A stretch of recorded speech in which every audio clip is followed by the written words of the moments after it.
Happy Monday. Normally I do a long format video on Sundays, but my Sunday yesterday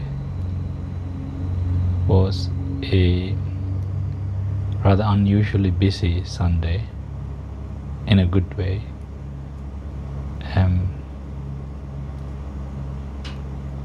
The good news for me is that I don't really discriminate my days in the week. Perhaps I have that luxury because I don't work for anybody. But even when I was working internally, psychologically, I don't make a distinction between those days. That helps my mind to keep every day as same. But that's my preference.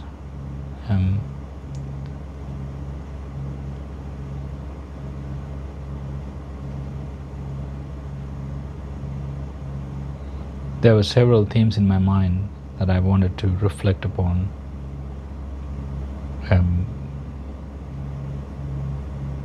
And two of them kind of just converged in my mind.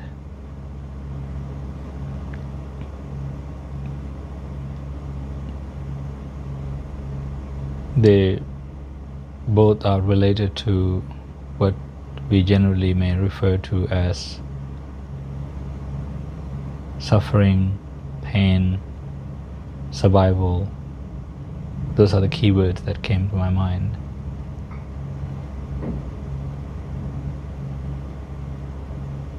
I'm not sure if you can relate to those keywords at this moment.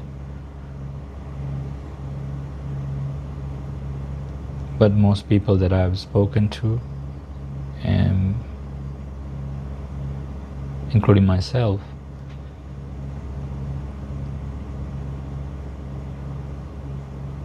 there is this sense of doom or sense of impending danger that is commonly felt among survivors of abuse, especially those who lived under abusive circumstances for a long period of time. They are conditioned by those fears and those fears become habits, mental habits. So whenever we are under difficult circumstances, whenever we are being put under difficult circumstances as adults, often through financial pressures, work expectations, relational expectations at family levels, the body tends to read them as threat signals, and then consequently we feel like we are surviving one battle after the other.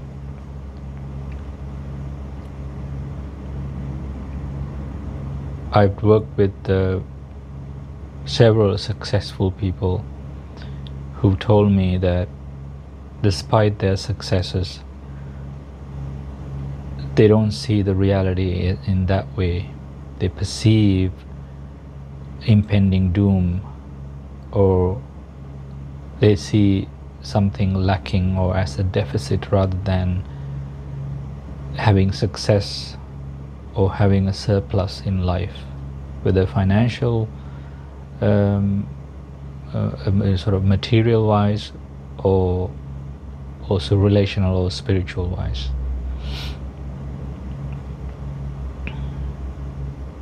Obviously this financial or worldly success is still arbitrary.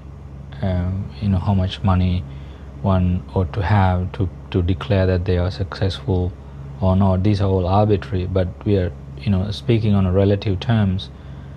Being in a stable household or neighborhood, having steady income or build up of savings, everything seems to be going fine, but the body and then consequently the mind often remain in a fearful state or dreadful state, expecting some sort of an attack or a failure.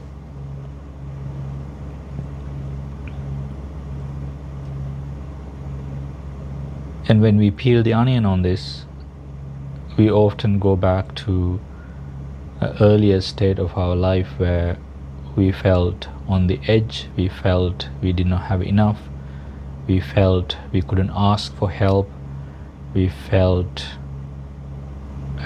we were in a constant struggle for survival, where we felt very little control over our circumstances. And by extension, that could also register as a trauma, simply by not having control over our immediate life circumstances.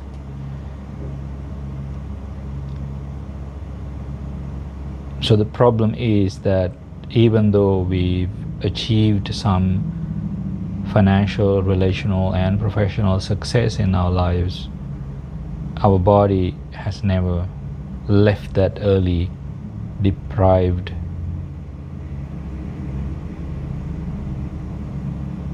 state. Our body still lives in that. This is those who are familiar with PTSD would agree that that's what PTSD does to many, where the body lives in the trauma state. It does not live here and now. That's a sort of a different topic altogether. So what do we do with this situation? Are we doomed to be on psychiatric medication for the rest of our lives, so that we kind of numb those things out, or those memories out, or drink, or sign up for like a constant like the endless list of activities one after the other, so that we don't find a moment of silence where our mind might accidentally think about these things? Is that what we do now?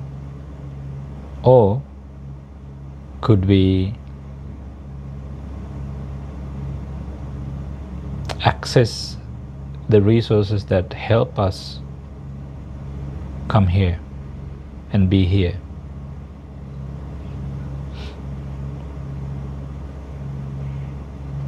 And restart a different relationship with our past that keeps agonizing, that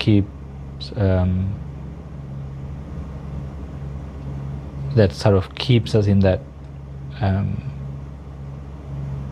deficit state, feeling like we are surviving, struggling to turn that survival journey into a thriving journey.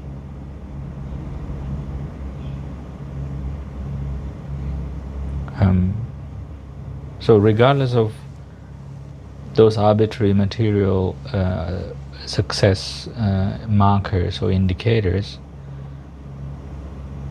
I have experienced the power of here and now, our ability to be fully present, and use that presence to remain compassionate.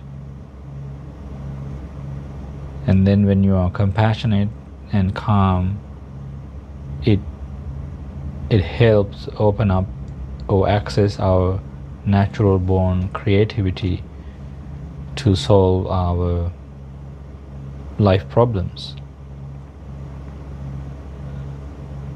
And this is something that I have put to the test in my own life, and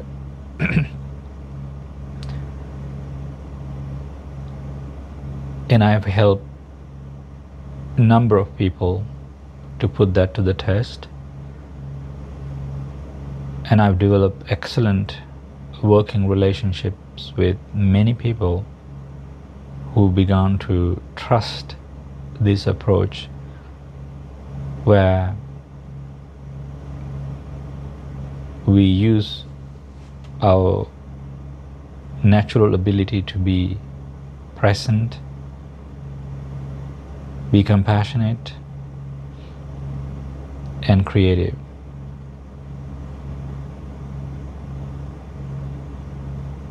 So that these themes of pain, terror, anxiety, not having enough or not being good enough, all these things can be contained in that chamber of compassion.